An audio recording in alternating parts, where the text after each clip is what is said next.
స్త్రీ కోసమే రామాయణం జరిగింది, ఒక స్త్రీ కోసమే మహాభారతం జరిగింది, ఒక స్త్రీ కోసం యుద్ధాలు జరిగాయి, ఒక స్త్రీ కోసం హత్యలు జరిగాయి, జరుగుతున్నాయి కూడా. తను అభిమానించే ఒక హీరో తన కుటుంబం బాగుండాలని చెప్పి ఆ కుటుంబం బాగు కోసం తను చేసిన ఒక చిన్న పని వల్ల తన ప్రాణాలనే పోగొట్టుకున్న పరిస్థితి. హీరోలుగా మనం భావించేటువంటి, సినిమాలో హీరోగా భావించేటువంటి వ్యక్తులు నిజ జీవితంలో విలన్లు అని ప్రూవ్ చేశాడు కన్నడ నటుడు, ప్రముఖ నటుడు దర్శన్. తన వీరాభిమాని అయినటువంటి రేణుస్వామి ఎవరైతే ఉన్నారో ఆ స్వామిని అతి దారుణంగా చంపి ఇప్పుడు కటకటాల పాలయ్యాడు. అసలు ఏం జరిగింది? ఆయనను చంపాల్సినటువంటి అవసరం ఏమొచ్చింది? అంత తప్పు ఏం చేశాడు? అసలు పవిత్ర ఎవరు? ఒక పవిత్ర కోసం 10 మంది ఎందుకు వచ్చారు?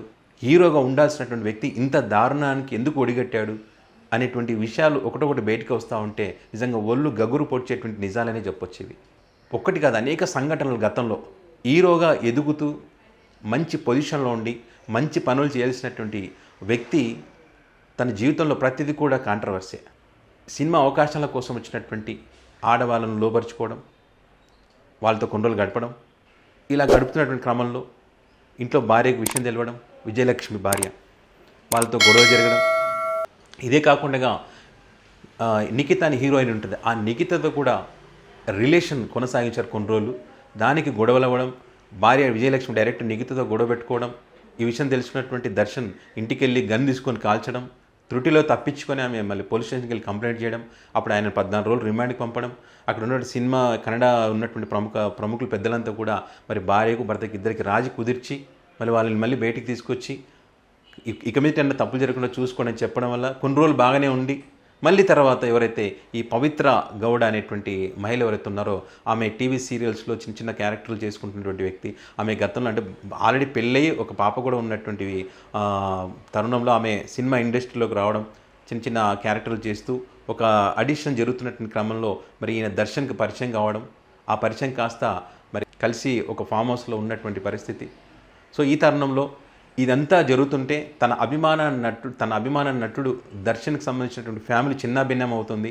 సో మంచి పొజిషన్కి ఎదుగుతున్నటువంటి పరిస్థితుల్లో ఇలాంటి ఆటంకాలు ఉన్నాయి.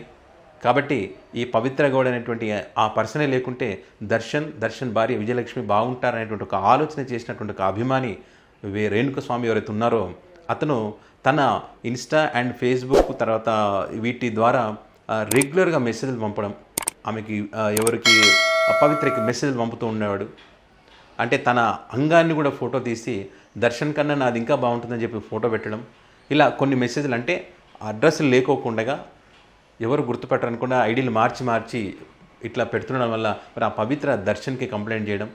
మరి అది తన అభిమాన సంఘాలైనటువంటి ఎవరైతే ఉంటారో బళ్ళారి, బెంగళూరు ఆ ప్రాంతంలో అభిమాన సంఘాలకు సంబంధించినటువంటి రాఘవేంద్ర అనేటువంటి ఒక పర్సన్కి మరి ఈ విషయాన్ని చెప్పడం, మరి ఆ లొకేషన్ ఎక్కడో వీళ్ళు కనిపెట్టడం, అతని దగ్గరికి వెళ్ళి నువ్వు దర్శన్ నిన్ను తీసుకురామన్నాడు, నువ్వు వీరాభిమాని అంటే కదా ఆయనకు, నేను నీతో మాట్లాడాలంటున్నారని చెప్తే ఈయన సంతోషంతో అక్కడికి వెళ్ళినారు పాపం. అంటే తన అభిమాన నటుడు తను రమ్మన్నాడంటే ఎంతో ఆనందంతో వెళ్తారు కదా, అలా ఈయనని తీసుకెళ్లారు.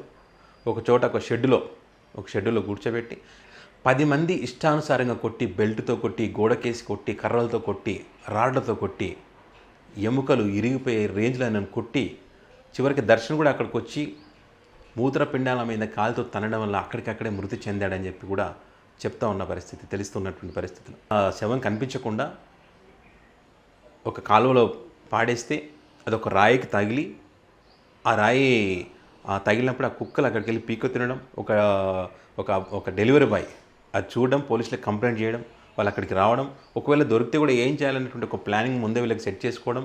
మరి ఎవరైతే వీళ్ళు ఉన్నారో ఆ టీం అంతా 30 లక్షలకి ఏదో మాట్లాడుకున్నారంటే 10 మంది, వాళ్ళందరూ కూడా పోలీస్ స్టేషన్కి వెళ్ళి ఒక 5 మంది ముందుగా లొంగిపోవడం, మాకు ఒక 5 లక్షలకు సంబంధించినటువంటి వ్యవహారంలో మాకు మధ్యలో గొడవలు వచ్చాయి కాబట్టి మేము చంపేసామని చెప్పి వాళ్ళు చెప్పడం. తర్వాత మన 5 లక్షలకు సంబంధించి ఇతను ఒక మెడికల్ షాప్లో పనిచేస్తాడనమాట. అంత ఆర్థిక లావాదేవీలు నడిపేటువంటి పరిస్థితి అతనికి లేదని తెలుసుకున్నటువంటి పోలీసులు మరి వాళ్ళదైన స్టైల్లో విచారణ జరిపితే అసలు విషయం బయటకు వచ్చింది. ఇది పవిత్రగా సంబంధించినటువంటి మెసేజ్లు పంపడం ద్వారా ఈ రకంగా దర్శన్ మాకు చెప్పడం జరిగింది, మేము అక్కడికి తీసుకెళ్ళడం జరిగింది, ఈ రకంగా ఆయన కొట్టి చంపామనే విషయం బయటకు వచ్చింది. దాంతోపాటు ఇంక మరొక 5 మందిని పట్టుకున్నారు. అదేవిధంగా ఫామ్ హౌస్లో ఉన్నటువంటి దీనికన్నా ముందు కూడా మరి పట్టుకోకముందు కూడా ఈమె ఎవరైతే పవిత్ర ఉందో పవిత్ర వల్ల ఇదంతా జరిగిందని చెప్పి కూడా దర్శన్ మళ్ళీ ఆమెను కొట్టడం, ఒక హాస్పిటల్లో మళ్ళీ ట్రీట్మెంట్ తీసుకోవడం, ఇక్కడ ఉంటే మళ్ళీ పోలీసులు వస్తారని చెప్పి మళ్ళీ తనకు ఉన్నటువంటి ఫామ్ హౌస్లోకి వెళ్ళడం, అక్కడ ఫామ్ హౌస్లో ఆయన ఉన్నట్టు గుర్తించి మళ్ళీ పోలీసులు అతను అరెస్ట్ చేసినటువంటి పరిస్థితి.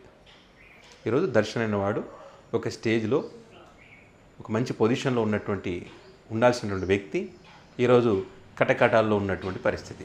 ఒక మహిళ కోసం తన భార్య ఎన్నిసార్లు క్షమించి వదిలేసినా కూడా, నువ్వు గన్తో కాల్చే ప్రయత్నం చేసినా కూడా నిన్ను వదిలిపెట్టిపోకుండా నీతో పాటే ఉన్నటువంటి పరిస్థితుల్లో ఎన్నోసార్లు గొడవలు జరిగి సినీ పరిశ్రమ కూడా మీకు సపోర్ట్గా నిలిచి నీకు అంత సాయం చేసినా కూడా మళ్ళీ నువ్వు అదే తప్పు చేసి చివరికి ఎలాంటి పరిస్థితికి వచ్చింది చూశారు కదా. ఒక అభిమాని నీ కుటుంబం కోసం ఇంత ఆలోచించినప్పుడు ఏదైనా పోలీసులకు చెప్పి ఈ రకంగా చేస్తున్నాడని చెప్పి కంప్లైంట్ చేయాల్సింది, లేదా చిన్న వార్నింగ్ ఇచ్చినా వదిలేయాల్సింది.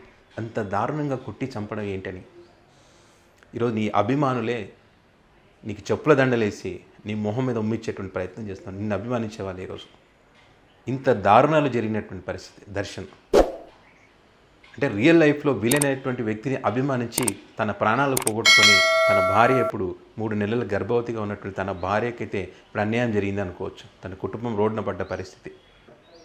అయితే దర్శన్ మాత్రం నేనేం తప్పు చేయలేదు, కొట్టి కొంచెం వార్నింగ్ ఇచ్చి పంపమని చెప్పాను కానీ చంపమని చెప్పలేదని చెప్పి దర్శన్ అయితే చెప్తున్నాడు. మిగతా వాళ్ళైతే చంపమనే చెప్పారు, ఆయన చెప్పినట్టుగా మేము చేస్తామని వాళ్ళు చెప్తున్నారు. సో దీనికి ఖచ్చితంగా 10 సంవత్సరాలు జైలు శిక్ష పడేటువంటి అవకాశం ఉంటుంది. మొదటి ముద్దాయిగా పవిత్ర గౌడ ఉంది, రెండవ ముద్దాయిగా దర్శన్ ఉన్న పరిస్థితి. మిగతా వాళ్ళంతా కూడా 10 మంది కూడా మొత్తం 11 మంది ఇందులో ఉన్నటువంటి పరిస్థితి.